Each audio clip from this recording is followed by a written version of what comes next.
Hello, everyone. I'm Colin Tessier of WrestleZone.com, joined by John Clark tonight to talk about WWE Monday Night Raw, the night after Survivor Series, where, John, you were there in person. Now you're back here to talk about all things Raw, all things WWE. John, how you doing tonight?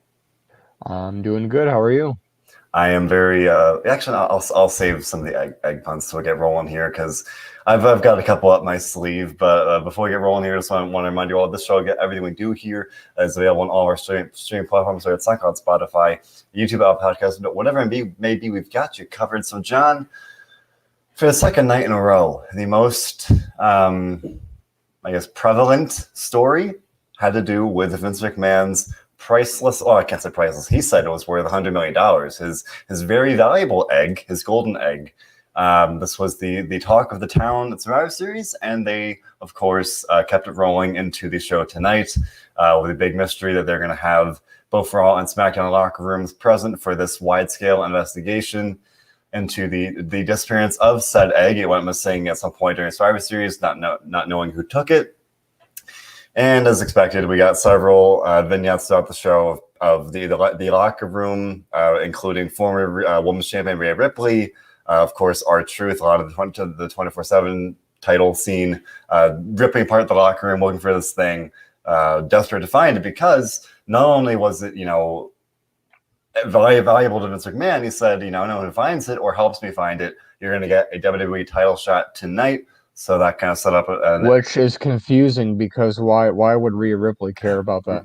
right. And she even tweeted like, "Oh, I want to face Biggie," and then everyone else is like, "I don't know about that." John, DJ's asking what you thought about this egg thing because you were there in person. So I need to hear your thoughts on it last night. We need to hear your thoughts on it as it unfolded last night. But now we have the benefit of at least hopefully being done with it. So at least kind of looking back on it now, that we'll talk about how it wound up resolving. But at least kind of what was presented at Survivor Series, the beginning of this riveting mystery. John, what did you think about all of this excellent stuff?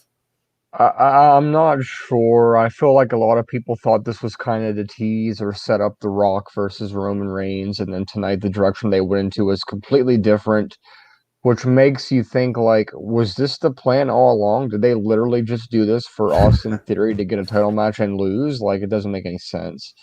But it does make sense that he would be the kind of guy that would take it for like a selfie. So they put that together very well. Of course, there was a report from Fightful that came out that said that they weren't exactly sure what they were going to do, but apparently what they ended up doing was a lot better than what was floated around the table. So who knows what could have been, and who Uh, also knows if this is over. And it's funny because speaking of that, there were some reports today, and I think it was Andrew Zarian with he posted with the Wrestling Observer and said that WWE did plan this event with the expectation that The Rock would be there. When they found out a couple weeks ago or a month ago, or whatever it was, that he wouldn't be there, they just stuck with the original plan of kind of still planning the show around him being there. Which I think I forget who it was, but somebody summed it up nicely by saying they threw a party for somebody and the guests didn't show up, and that's what it was. That's great. It's true though. I was talking about it last night. That's why I was frustrated. I was like, even Eddie's saying and some of the comments said it last night. Yeah, like the reports or the various reports saying that he was filming something in Australia or Europe, wherever it was. Like I know that now, and I even when I found out or it was like kind of confirmed to me last night. It's so frustrating that they set up the whole show. It was the video packages. We had this egg. We had, and then we were talking about last night the fact that, or the reports at least, that they were originally going to open with Biggie and Roman, and they switched it so then some indirect hope at least that something might be going down. Maybe having to come out there. And that's just saying he could have at least Zoom called in, and that's more what I'm saying. It's like I don't even need anything crazy. Just a Zoom call to be like, finally, The Rock. Well, he couldn't say it's come back home, but drop some of his catchphrases, have a good time. Because like you said, John, he was the guest of honor of this party. So just not have him there definitely was disappointing. That John, you mentioned that report from Fightful. The storyline aspect is interesting, where it's like I don't want to know what was getting kicked around, because if this is what we got and whatever was suggested was a lot worse, this wasn't like awful necessarily, but I didn't think it was good. So like I'd be